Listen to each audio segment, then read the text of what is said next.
Sister Mayet.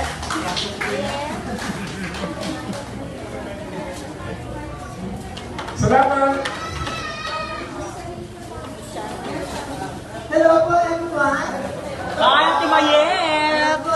Miniti sa kanilang mga labi. Dahil sa kasiyan, imagine, 45 years na ang Santo Domingo Carismani. Amen. Tingnan po natin ang history. Halos lahat po, ang mga parokyano ng Santo Domingo, ito po nagsila sa Santo Domingo Charismatic Community kung saan ay tinusog sa bawat plenary meeting nandun ang pagtusog sa amin ng salita ng Diyos sa lahat ng kapangyarihan dahil nandun ito napakarami namin natutunan na naging gabay namin upang lalo pang bumayo. Dumadating kasi ang pagkakataon na tayo na sa isang basahan, subalit bubunutin po tayo ng Panginoon para binayan ng Panginoon para mas marami pa tayong magawa sa misyon na pinagkakaroon niya. Kaya salamat ang marami sa Domingo Charismatic and happy anniversary to each and every one of us. Amen! Amen. Praise the Lord! Hallelujah! Palakpakan natin ng Panginoon! Amen!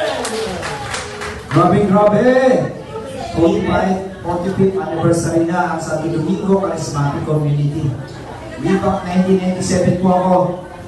Dito dinala ng Panginoon sa Santo Domingo Charismatic.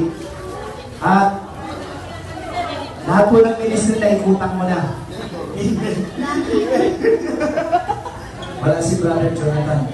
Kasamahan ko sa music ministry si Brother Jonathan. Kuya Alvin, yan, kasama ko sa music ministry.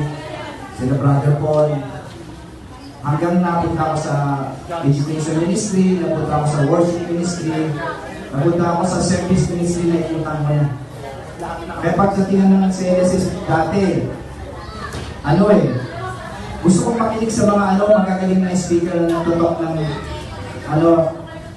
sa Life in the Spirit Seminar. Kaso, madalas na-assign ako sa adoration eh.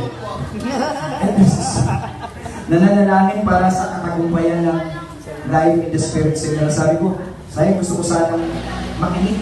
Pero siyempre, obey. Kasi doon nilagay eh. So, dumating ang panahon, nilagay na ako dito sa loob. So, ano tawag yan? Yung warrior na ako sa loob eh. Prayer warrior na sa loob. Kaya sabi ko, praise the Lord, napapakinggan ko na ang mga iba't ibang mga speaker na nagtutok dito sa Life in the Spirit Seminar at marami po ako natutuhan. Mula noon, naglagpay na po ako, hindi nawawala yung aking I'm forever grateful na dito ako nagsimula sa Santo Domingo Charismatic Community. At saan na ako nandun ngayon, sabi nga ni Father, mayroon ang common goal.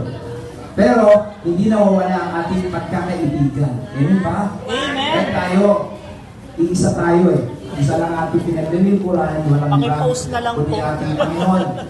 Walang iba kundi ating Panginoon Diyos. Ang ating tunay na mamahalin, siya lamang ang inuluklok sa ating mga puso. Wala na iba.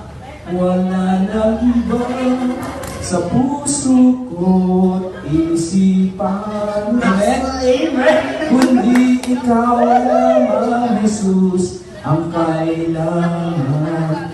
Hindi ba't sa'yo kulang matatagpuan, kaligtasan at buhay na walang hanggan. Praise the Lord! Hallelujah! Amen! Salamat!